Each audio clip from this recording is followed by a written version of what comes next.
you also have Ustream going, or are you just on your Skype? I just have this one phone. Okay. Here's your car. Somebody just kicked in a window to a business, apparently. Is that what they said? Which one?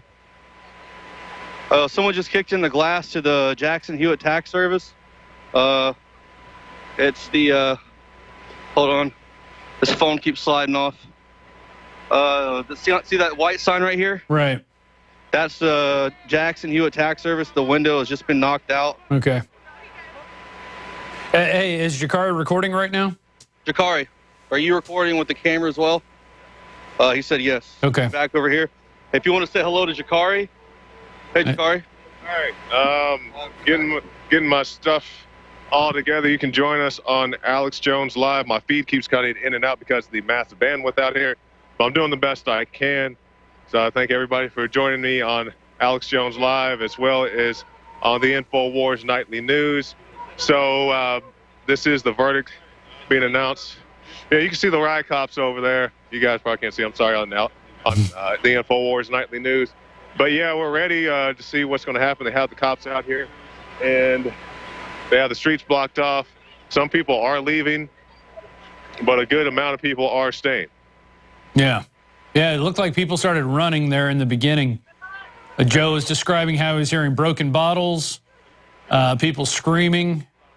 Obviously, people are mad about this. This is not the outcome they were looking for.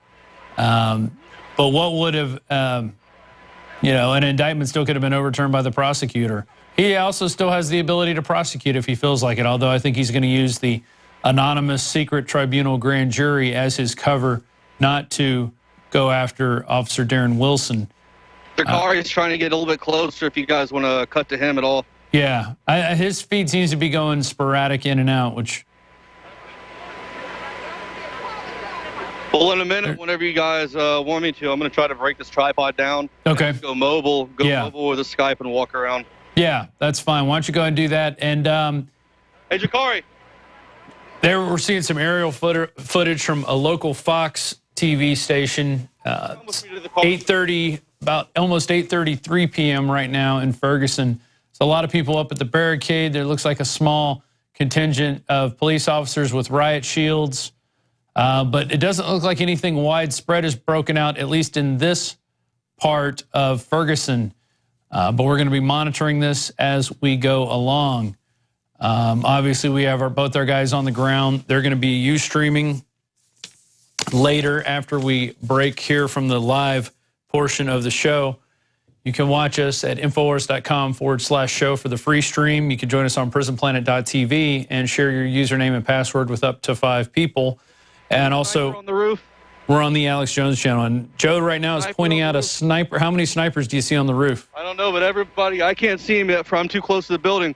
But there's a lot of people getting very angry and pointing up at the roof. Yeah.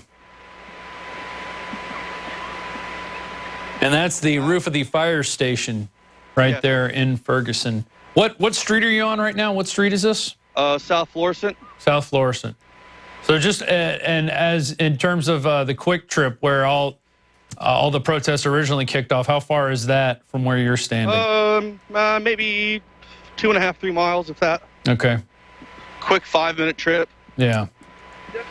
Now, are you guys able to get out in your vehicle, or are you blocked in inside the blocked off area? We picked a spot further down. Okay. And if you guys can cut our feed real quick so no one knows where we're at. Yeah, are you guys going back to your car? Yeah, I'm going to take this tripod and put it up so I can be a little bit more mobile. Okay. And not have as much stuff so I can stay live with you guys on Skype. Sure. Also, if you could run your, someone could run the other phone on Ustream just so we can. We don't have a way to hook all that together. Oh, you don't? Okay. No, I'm going to have to run Skype for now, and then when we're done, I'll go to Ustream. Okay, gotcha. All right, well, we'll check back in with those guys in just a second. We've got more going on here. Man, obviously, this is not the outcome people were looking for, especially the protesters there. But as we pointed out weeks ago, it didn't look like there was enough evidence to indict Darren Wilson. If you guys want to bring up the Alex Jones channel real quick, we can go down to Paul Watson's playlist, and he's got the truth about the Michael Brown killing. I think it's called The Truth of the Michael Brown Killing, but I'm not sure. If y'all could bring that up, we could look at it real quick. It's on the Alex Jones channel. And he really lays out the evidence. Just scroll down to the Paul Joseph Watson playlist. No, just scroll. Keep going. Got a lot of videos on this hooked up in this channel. There's the truth about the Michael Brown shooting. That one right there. So, and there in 8 minutes, he lays out why people are not going to get the outcome that they just saw. And in fact, if you guys can cue that up, can y'all cue that up with audio, or is that something, or did y'all download that?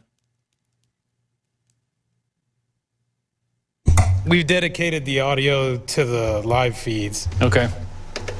So we can do it. We just got to give us a second. Yeah. Okay.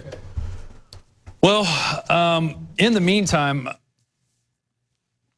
going back to this discontent between people, the different races, and we saw that in the report earlier, where the gentleman was saying the people in the north and east parts of town don't go into the south and west parts of town. The black people don't go down there, and the white people don't come up into their areas. This is a segregated area, but as Joe's pointed out, he's been there almost a month, and he's never felt in danger for his life. In fact, he's become friends with a lot of the residents in the area. So and I think this is a lot of this is tribalism. People distrust one another from a different tribe, so you get that. And it's only when you realize, hey, we drink water, we eat food, we like music, that those barriers start to break down.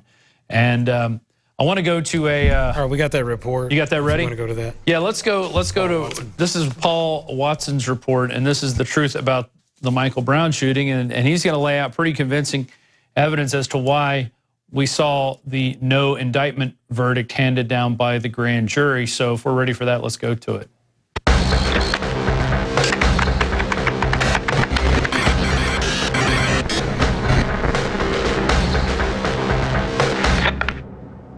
Who are the real racists to emerge out of Ferguson, Missouri, the tragic shooting death of Michael Brown and the subsequent riots? And why is this whole issue being hijacked and steered by the Obama administration and black political leaders? First of all, an apology. I'm not going to check my white privilege. Despite the myriad of glittering opportunities that were afforded to me as a result of my skin colour growing up on a council estate in Northern England, I don't believe that free speech on certain issues should be denied, limited or qualified based on race. Unlike the people who scream white privilege, I'm not a racist. Like Martin Luther King, I believe a person should be judged on the content of their character, not their background or skin colour. What I would point out is the number of articles I have written decrying genuine examples of police brutality being targeted against black people. Now let's get to it. Thousands of Americans, predominantly blacks, but many white liberals who have taken the same stance, have concluded that Officer Darren Wilson was guilty of first-degree murder when he shot Michael Brown. And how have they come to this conclusion? Well, it can't be based on the actual evidence behind what happened, which clearly indicates that Wilson acted in self-defense and did not deliberately murder Brown.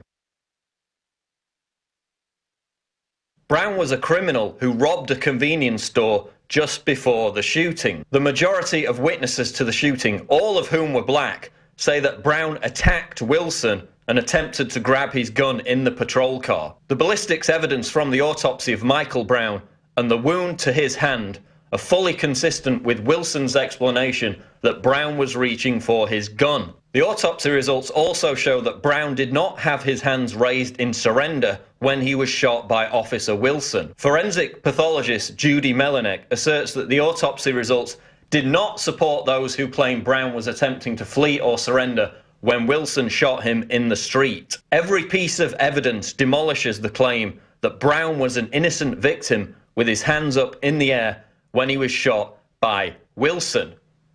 He was not shot because he was black. He was shot because he was assaulting and maybe even attempting to murder Wilson. Given that the evidence clearly shows that Wilson was not guilty of first-degree murder, second-degree murder, or even manslaughter, why have Ferguson protesters and agitators come to this conclusion? And why did they come to this conclusion before any of the evidence was even presented? Well, we know why. Because Michael Brown was black and Officer Wilson was white. And no amount of hard evidence is going to dissuade them from that narrative. They've already determined Wilson's guilt based on the colour of his skin. They've made a racist rush to judgment and then exploited that fallacy in some cases to burn down and loot their own communities. Why won't President Obama come out and say, you know what, Darren Wilson is not guilty, and it's a good thing that he wasn't indicted. It's unfortunate that this young black child was gunned down, but you know whose fault it was? What about his parents? His parents are complaining. They're the ones that raised him. If they had raised him right, he would have had some respect for authority. He wouldn't have robbed this convenience store. He would have listened to the police. He wouldn't have charged the police. Who charges a policeman? When they have a gun pointed at you and they're telling you to freeze, who charges? Who attacks a policeman through his car and starts punching him in the face and tries to take his gun? Not a kid who's raised very well. And in fact, why don't we blame the welfare state? And the poverty in which these kids grow up in, and the war on drugs, and all the things that the government does to create Michael Browns, and all the Michael Browns who are born out of wedlock to women without husbands because of the welfare state. This is not about racism.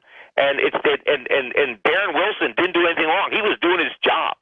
But now what are we telling policemen? Hey, you can't protect yourself. You can't shoot a criminal who's trying to kill you, because if they happen to be black, well, then you might end up in jail, or you're going to have to live in hiding for like your whole life, because you're automatically guilty if you're white and you shoot somebody who's black, no matter what the circumstances are. You're a racist and you're a murderer.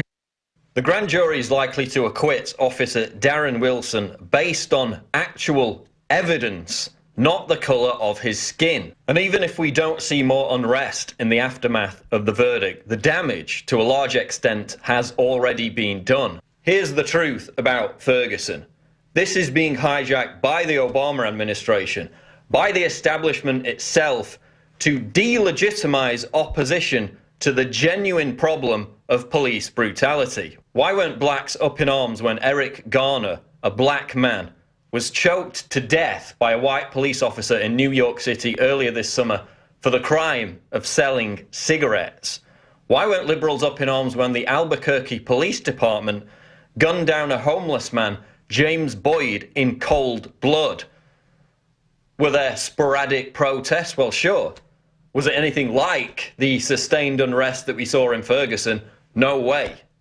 Despite the fact that, unlike the Michael Brown case, these were flagrant examples of outrageous police brutality. And why is that? Why are the cut and dried cases buried in local media and forgotten about, while the Trayvon Martins and Michael Browns are seized upon as national causes by the mainstream media and by black political leaders? Why is Barack Obama meeting with Ferguson organisers and encouraging them to stay the course? Why is Al Sharpton, the FBI snitch, an alleged cocaine dealer, and Uncle Tom who doesn't give a damn about black people, acting as a conduit for the White House while stirring up resentment in Ferguson?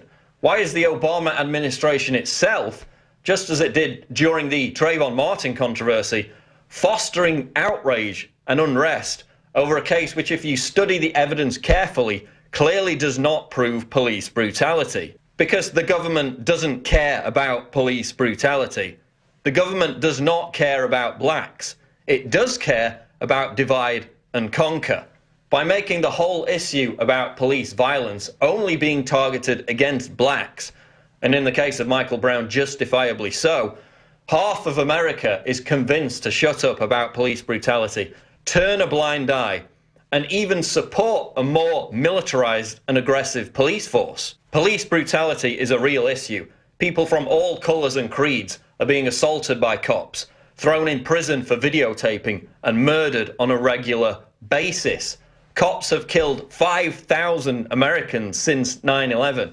Americans are 8 times more likely to be killed by a police officer than a terrorist.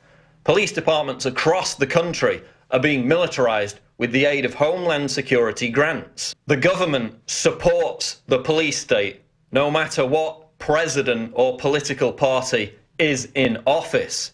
So when the likes of Barack Obama and Al Sharpton jump on the bandwagon of this